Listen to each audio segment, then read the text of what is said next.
Na kombo tata mwana pe tata molio mo centre pona bayaki na sima totangaki mikanda mibale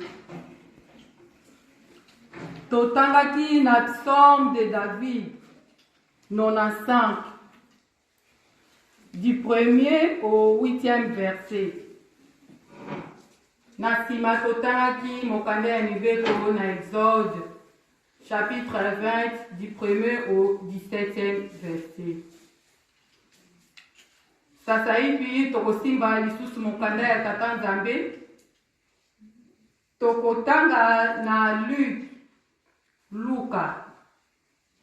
Luc chapitre 2 tokozwa verset 10 tokosukisa na 11. Luc chapitre 2 verset 10 à 11. Tokoleka lisusu na Luc chapitre 17. Tokozwa verset 20 à 21. Luc chapitre 17 verset 20 à 21. Soki tomoni tokobanda kotanga na kombo tata mwana pe molimo centre. Moto makomi elobi ete mbotama ya Yesu. Kasi angelu alobi na bango bobanga te na yeli bino sango moko ya malamu oyo ekosepelisa ekolo mobimba ya Israel. Na butu ya lelo baboteli bino mobikisi na mboka ya David. Ye azali Kristo pe mokonzi oyo bozalaki kozela. Toleki na Luc 17 verset 20 à 21. Moto makomi elobi ndenge bokonzi ya Nzambe ekoya. Bafarize mosusu batuni Yesu tango nini Nzambe akotia bokonzi na ye. Ye azongiseli bango boye elembo moko te ekozala oyo ekolakisa ete Nzambe alingi kotia bokonzi na ye.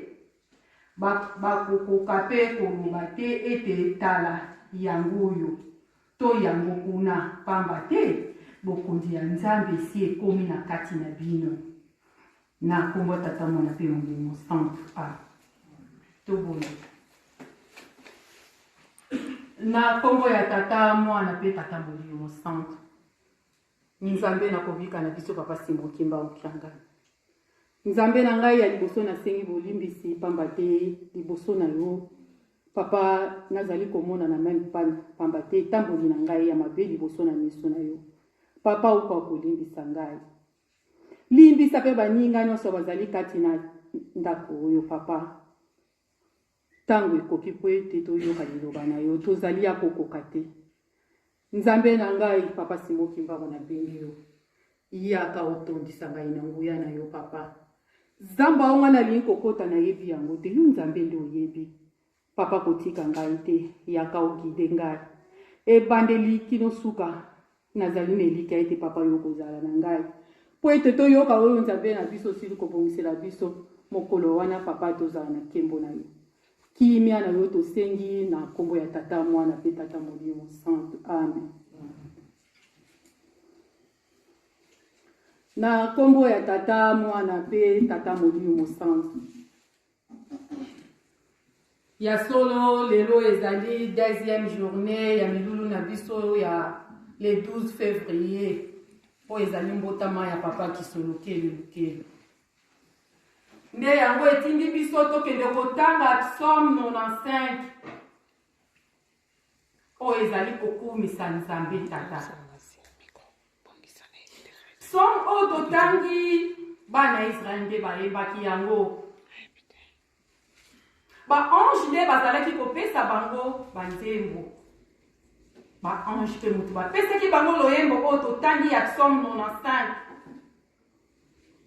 Ezalaki mpona koyebisa to kolakisa na bavandi kati na mokili ete Nzambe azali. Esengeli na biso ntango nyonso koyeba kokumisa Nzambe. Esengeli na biso ntango nyonso koyeba kosanjola ye. Koyeba kotonda ye ntango nyonso kopesaka Nzambe merci. Koyeba kofukamelaka ye. Pe kongumbamaka liboso na ye. Mabota nyonso ezali na kati na mokili mobimba. Esengeli na biso toyeba nini o Nzambe azali kosenga na biso. Tona ekeko na biso po tozali.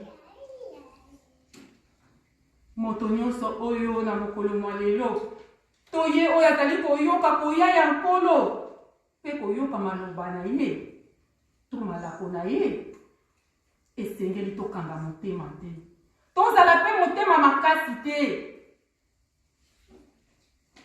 Pamba te mokili o tozali. Ye Nzambe moto asala yango. Biloko nyonso oyo tomoni na kati na mokili. Kaka Nzambe moto asala yango.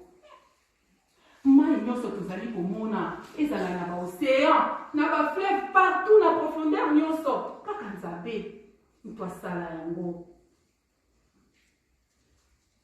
Talatina esengeli na biso ntango nyonso koyeba kokumisa Tata Nzambe. Koyeba kosanjola ye. Koyeba kotosa Tata Nzambe. Kofukamela ye. Kongumbamaka liboso na ye. Pe kotatolaka monene ya Nzambe. Batata pe ba mama. Mama na likambo ezali kati na esika oyo ezali. Mapamboli na libota oyo yebi Nzambe. Mapamboli na libota oyo yebi Nzambe. Solo batu ya kala bayembaka banzembo. Ba ange nde bazalaki kopesa bango banzembo. Lolenge moko pe biso na mokolo mwa lelo toyoki ba chorale. Esili koyembela Nzambe na mokolo mwa lelo.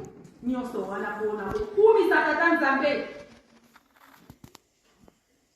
Kasi na kokumisa tozali kokumisa Tata Nzambe. Esengeli na moko yeba ete Nzambe azali na maye oye akolingaka kati na moto. Tango tozali kokumisa Nzambe toyebaka.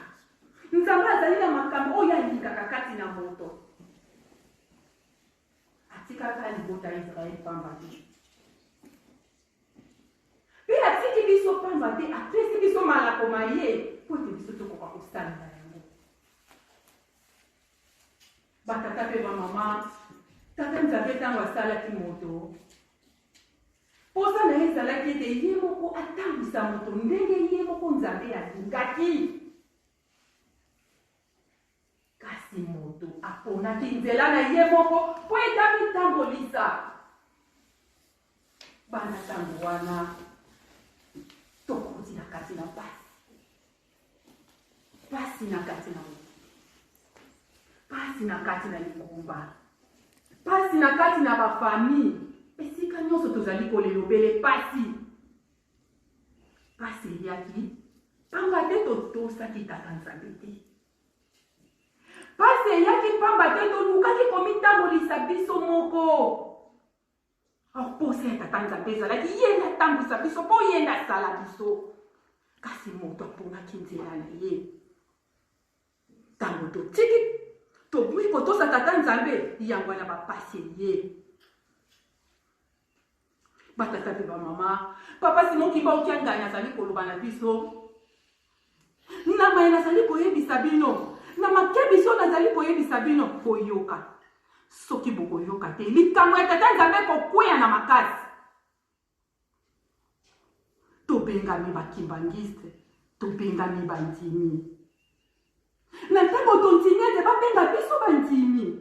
Babenga biso bakimbangiste tolati kombo ya ngani ya mokimbangu. Seke tolongo esika ya batu ya mabe, tolandi matambi ya papa Simon Kimbangu.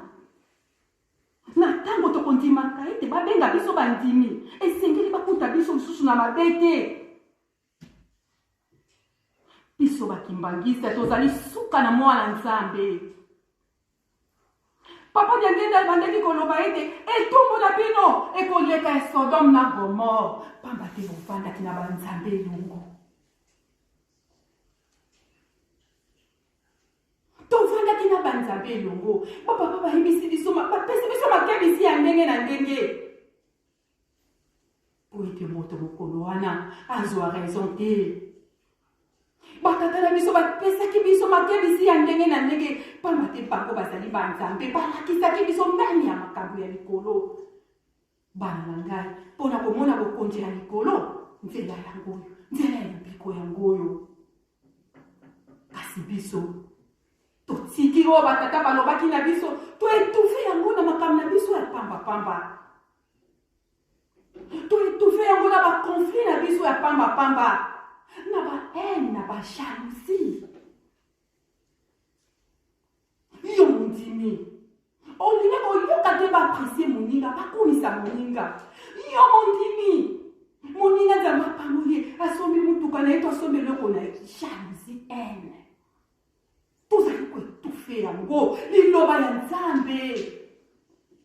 Malako ya batata na biso to etufe yango likolo ba problème na biso na ba conflit na biso na ba montage na bizaleli nyonso ya mabe to etufe